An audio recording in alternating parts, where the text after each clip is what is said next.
Hello good morning students. आज हम लोग क्लास 10th का चैप्टर सर्कल के बारे में पढ़ेंगे। सर्कल के बारे में पढ़ेंगे कि सर्कल के सारे थ्योरम्स को डिस्कस करेंगे स्टूडेंट्स। ऐसे सर्कल के बारे में हम जानते हैं कि रेडियस क्या होता है, डायमीटर किसको कहते हैं। किसी भी सेंटर से कोई लाइन सर्कल को टच करता है उसको हम रेडियस कहते हैं, और कोई दो रेडियस आपस में एक साथ मीट करता है तो वो पूरे लाइन को डायमीटर कहा जाता है। यहाँ तक तो आप जानते हैं। आज दो नई चीज़ों के बारे में पढ़ेंगे कि सेकंड किसको कहा जाता है और टेंजेंट किस लाइन को कहते हैं। सेकंड एक ऐसे लाइन को कहते हैं जो किसी सर्कल को दो अलग अलग पॉइंट पर इंटरसेक्ट करता हो, है ना। जैसे a line which intersect a circle in two distinct point, यानी एक ऐसा लाइन जो किसी सर्कल को दो अलग अलग पॉइंट पर टच करता हो, वैसे लाइन को सेकंड कहा जाता है। टेंजेंट किसको कहते हैं? एक ऐसा line meeting a circle only in one point, एक ऐसा लाइन जो किसी सर्कल के किसी एक पॉइंट पर ही मीट करता हो और वो पॉइंट एक्सटर्नली हो, है ना। वैसे पॉइंट को टेंजेंट कहा जाता है, उस सर्कल का टेंजेंट कहा जाता है। ठीक है स्टूडेंट्स, अब इन चीज़ों को समझने के लिए आइए बारी बारी से सर्कल के सारे थ्योरम्स को डिस्कस करते हैं। सर्कल में दो थ्योरम्स दिए गए हैं, थ्योरम 10.1 एंड थ्योरम 10.2। आपको दोनों थ्योरम को पढ़ना है और उसी के अकॉर्डिंग जो है आपके एग्ज़ाम में क्वेश्चन भी आएंगे। आइए बारी बारी से सारे थ्योरम्स को देखते हैं। आइए स्टूडेंट्स थ्योरम 10.1 को सॉल्व करते हैं। थ्योरम 10.1 ये कहा कि the tangent at any point of a circle is perpendicular to the radius through the point of contact. यानी कहने का मतलब कि कोई भी लाइन अगर टेंजेंट पर ड्रॉ किया जाता है रेडियस के थ्रू, तो आपको दिखाना है कि वो लाइन जो है उस टेंजेंट पर परपेंडिकुलर होता है। ठीक है स्टूडेंट्स, अब इस चीज़ को प्रूव करने के लिए आपको ये ध्यान रखना है कि कोई भी लाइन किसी टेंजेंट पे परपेंडिकुलर तभी हो सकता है जब वो सर्कल का सबसे छोटा लाइन हो, यानी उस सर्कल का सबसे शॉर्टेस्ट डिस्टेंस का लाइन हो। अगर हम किसी तरीके से ओपी को शॉर्टेस्ट डिस्टेंस दिखा दें पूरे सर्कल में, तो हम ये बता सकते हैं कि ये ओपी जो लाइन है ये ए बी पर परपेंडिकुलर है। यही आपको प्रूव करना है। जो जो इस सर्कल में गिवन है पहले आपको वो चीज़ को लिखना पड़ेगा। गिवन क्या क्या है वो पहले लिखेंगे कि a circle with centre O, a circle with centre O and a tangent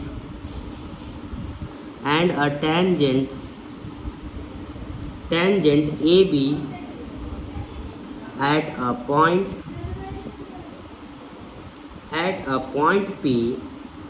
a point P of the circle। यानी हमने क्या देखा कि एक ऐसा सर्कल है जिसमें सेंटर O है और एक ए बी एक ऐसा टेंजेंट है जो पॉइंट P पर क्या कर रहा है, मीट कर रहा है। इसी चीज़ को हमने लिख दिया। हमें प्रूफ क्या करना है? हमें प्रूफ करना है कि OP परपेंडिकुलर है टेंजेंट AB पर।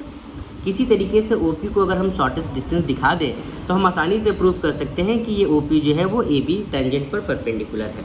इसके लिए जो हमने ये डॉटेड लाइन से कंस्ट्रक्शन किया है इसको भी आपको लिखना पड़ेगा। कंस्ट्रक्शन हमने क्या किया है वो भी लिखना पड़ेगा।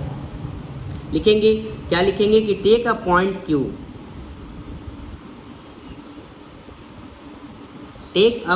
Q, अदर देन P, यानी कि P के अलावा, अदर देन P के अलावा हमने एक पॉइंट Q लिया है। P के अलावा हमने एक पॉइंट Q लिया है सर्कल के आउटसाइड में, बाहर में, है ना। सर्कल के आउटसाइड में हमने लिया है। अदर देन P ये आपको लिखना पड़ेगा और उसके बाद आपको इसमें भी लिखना पड़ेगा कि अदर देन P के अलावा हमने ये पॉइंट Q तो लिया ही है और इस Q को हमने O से ज्वाइन भी किया है। आपको उस लाइन को भी लिखना पड़ेगा कि ज्वाइन OQ। ये लाइन भी आपको लिखने पड़ेंगे। अब आते हैं प्रूफ में कि कैसे इस थ्योरम को हम प्रूफ करेंगे। हम लिख सकते हैं कि Q is a point on the tangent AB other than the point of contact P। यानी हम लिख सकते हैं कि Q एक ऐसा पॉइंट है P के अलावा जो सर्कल के आउटसाइड है। इस चीज़ को आपको लिखना पड़ेगा। लिखेंगे कि Q is a point on the tangent AB, यानी कि Q एक ऐसा पॉइंट है जो टेंजेंट AB पर है। Other than the point P, यानी P के अलावा जो है ये Q एक ऐसा पॉइंट है जो टेंजेंट AB पर है। आपको ऐसे फिगर में दिख भी रहा होगा कि Q एक ऐसा पॉइंट है जो P के अलावा टेंजेंट पर है ना। और ये आउटसाइड द सर्कल भी है, ये भी आपको याद रखना है। अगर ये आउटसाइड है तो आपको ये लिखना भी पड़ेगा कि Q लाइज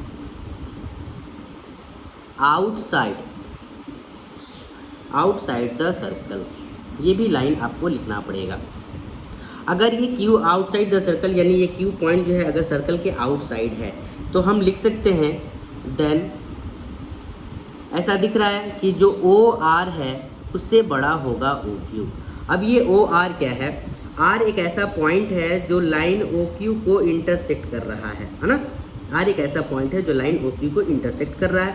अच्छा, जो OR में OR क्या होगा तो मेरा रेडियस होगा, OP भी मेरा क्या होगा? रेडियस होगा। तो हम क्या देखें कि OR से बड़ा होगा ये लाइन OQ, दिख रहा है। इसको हम इक्वेशन फर्स्ट मान लेंगे। लेकिन हमने ये भी देखा कि OR जो है वो बराबर है OP का, क्योंकि इक्वल रेडियस है, इक्वल रेडियस। लेकिन रेडियस का प्लूरल होता है रेडियाई, एक से ज़्यादा रेडियस को रेडियाई कहते हैं। हमने इसको इक्वेशन सेकंड मान लिया। हमने देखा कि OR से बड़ा है OQ और OR जो है OP के बराबर है, तो हम यहाँ लिख सकते हैं कि from equation first and second हम क्या लिख सकते हैं कि OP से भी बड़ा होगा OQ, लिख सकते हैं। अगर OR से बड़ा है OQ और OR जो है ये OP के बराबर है, इट मीन्स कि OP भी OP से भी बड़ा होगा OQ, लिख सकते हैं स्टूडेंट्स। अगर ये लिख दिए, हम दिखा दिए कि OP से बड़ा है OQ, इसका मतलब ये हुआ कि 10 OP is shorter than any other line segment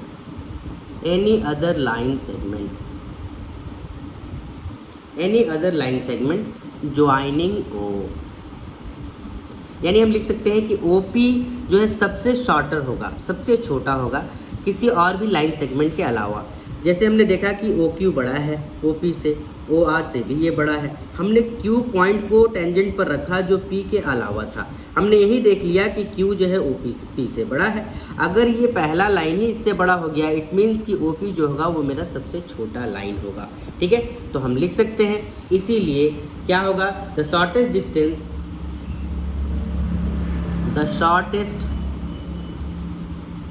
distance between a point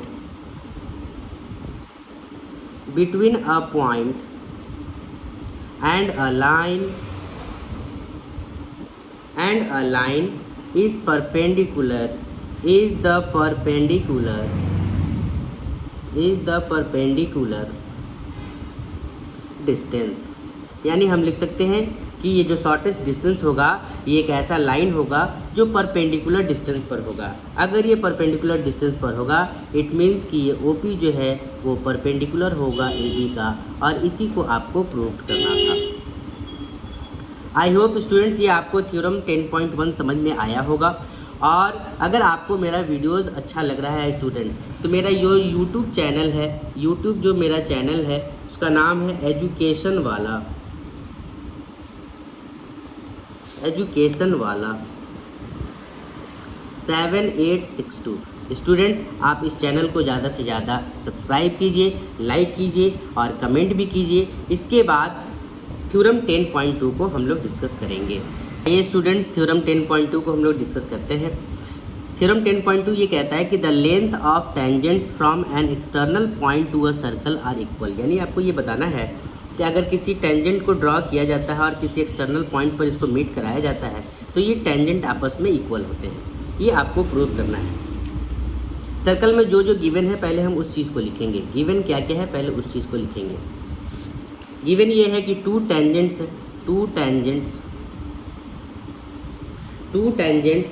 AP and AQ are drawn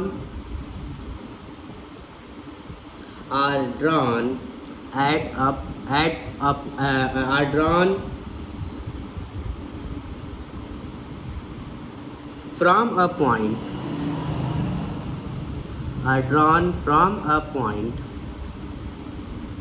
A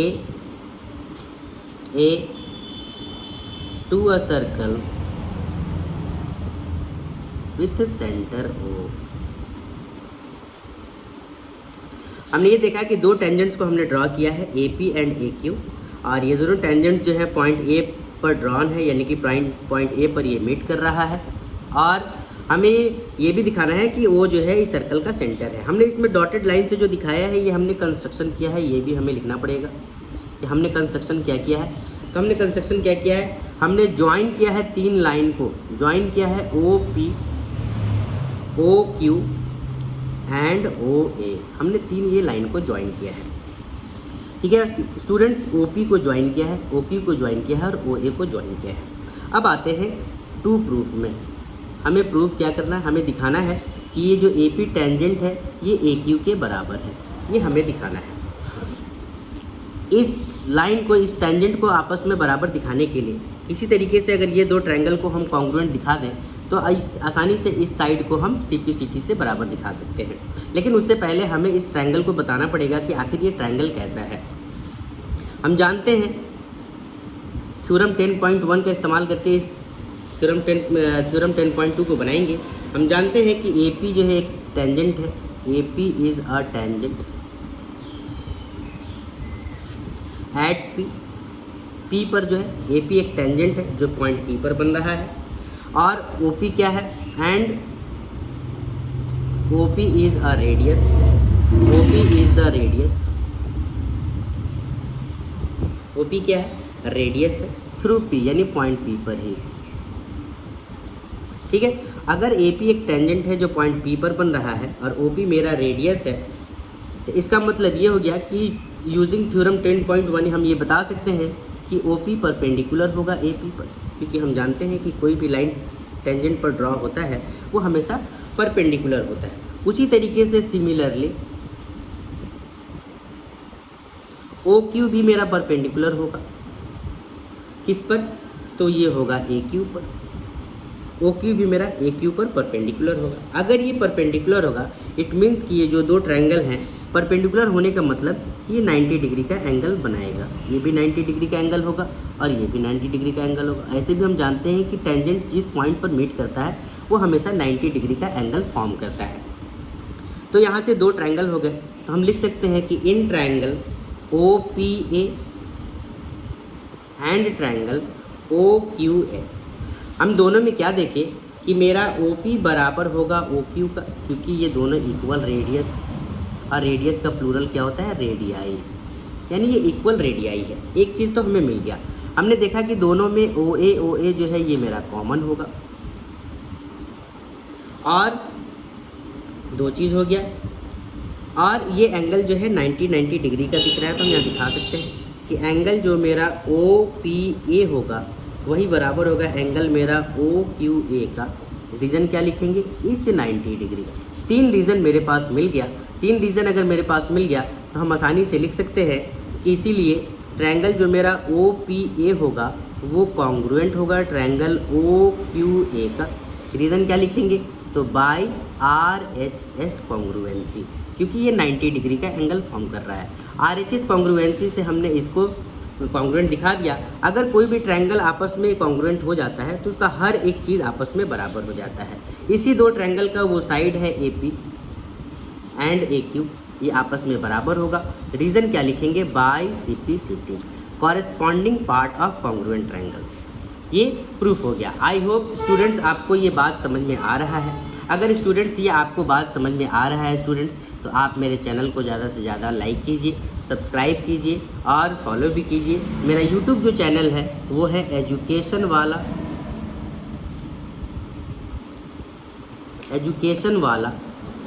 7862।